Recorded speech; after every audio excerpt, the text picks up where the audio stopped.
Bonjour et bienvenue dans cette vidéo dans laquelle je vais vous parler des dérives du développement personnel, en tout cas au moins d'une dérive du développement personnel.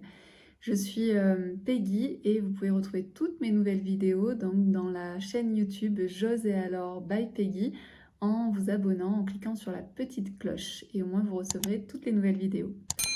Alors, je vais vous partager un moment que j'ai vécu en accompagnement avec une femme qui me disait en fait qu'elle avait beaucoup travaillé sur elle et qu'elle était vraiment contente de tout ce qu'elle avait pu faire ces dernières années et d'avoir pu observer que beaucoup de ses comportements avaient changé et qu'elle se sentait beaucoup plus en paix avec elle-même. Et je trouvais ça formidable et je l'ai vraiment encouragée à apprécier ça, mais aussi à continuer finalement son travail puisqu'il y avait plein de choses qui étaient en train de changer pour elle.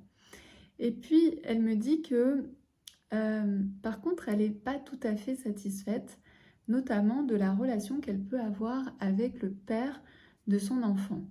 Et là, elle m'explique en fait qu'elle a une relation en fait très très compliquée avec le père de son enfant, qu'elle a déjà réussi à se dégager de beaucoup de choses, à changer beaucoup de choses au niveau de son comportement, mais que de temps en temps, en fait, il y a une montée d'émotion, une montée d'énervement qui arrive lorsque le père de son enfant fait certaines actions. Et donc là, elle me dit, je m'aime pas en fait quand je suis à ce niveau-là parce que je trouve que j'arrive pas à trouver la bonne attitude, j'arrive pas à être juste et je me sens coupable et je m'en veux et j'ai l'impression que finalement j'ai encore beaucoup à travailler sur moi et que tout ce que j'ai fait avant n'a servi à rien.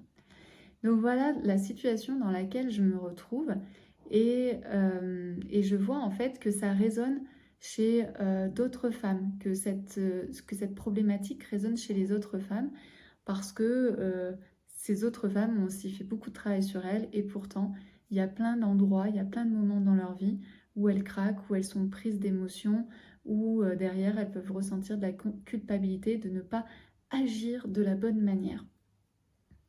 Alors, je demande à cette femme si dans 95% des cas, quand elle est avec donc, le père de son enfant, est-ce que finalement elle se sent bien? Est-ce qu'elle se sent fière? Est-ce qu'elle se sent avec tous ses moyens? Elle sent que ses émotions sont assez stables. Et là, elle me dit oui, vraiment, je me sens bien dans 95% du temps. Je sens que je suis vraiment alignée et que j'ai vraiment progressé. Et là, je lui dis, ok, là, ce que tu es en train de vivre, c'est ce que la plupart des gens qui font du développement personnel vivent.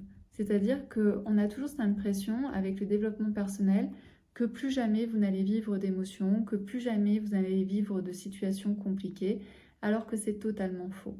La vie vient toujours nous chercher. Et là, dans son cas, c'est le père de son enfant vient toujours la chercher avec des comportements ou des expressions qui vont venir la toucher.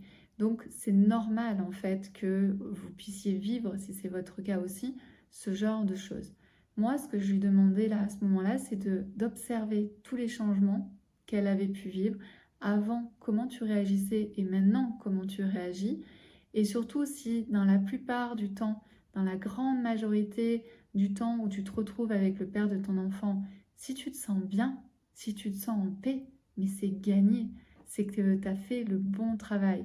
Maintenant, bien sûr, tu peux continuer à t'améliorer, tu peux te questionner, tu peux trouver de nouvelles clés, de nouveaux outils, mais c'est infime en fait, c'est infime, c'est tout petit, c'est pas grave. Et donc je lui disais, maintenant, c'est de pouvoir profiter de tout ce que tu as réussi à faire. Et ensuite, si jamais tu vois qu'il y a un moyen pour toi de t'améliorer, fais-le. Mais par contre, ne te culpabilise pas, ne te flagelle pas, ne pense pas que tu es assez bien, ne pense pas que que tu aies réagi pas de la bonne manière ou pas comme il faut. Tu fais en fait à chaque fois de ton mieux. Et je crois que dans le développement personnel, on oublie de dire cette phrase qui est on fait tous de notre mieux. On sait qu'on a des lacunes, on sait que des fois on s'énerve pour rien, des fois on sait qu'on est touché à tel endroit, mais le but, le principal, c'est de vraiment prendre conscience qu'on fait de notre mieux. Donc voilà, je vous invite à vraiment vous souvenir de ça. Le développement personnel est là pour nous aider dans notre quotidien. On a toute une vie en fait pour travailler sur nous et je pense que même toute une vie ne suffira pas. Et derrière, observez tout ce que vous avez déjà réussi à faire et soyez bienveillante avec vous et reconnaissez tout ce qui a déjà été fait. Je vous dis à très bientôt pour une prochaine vidéo.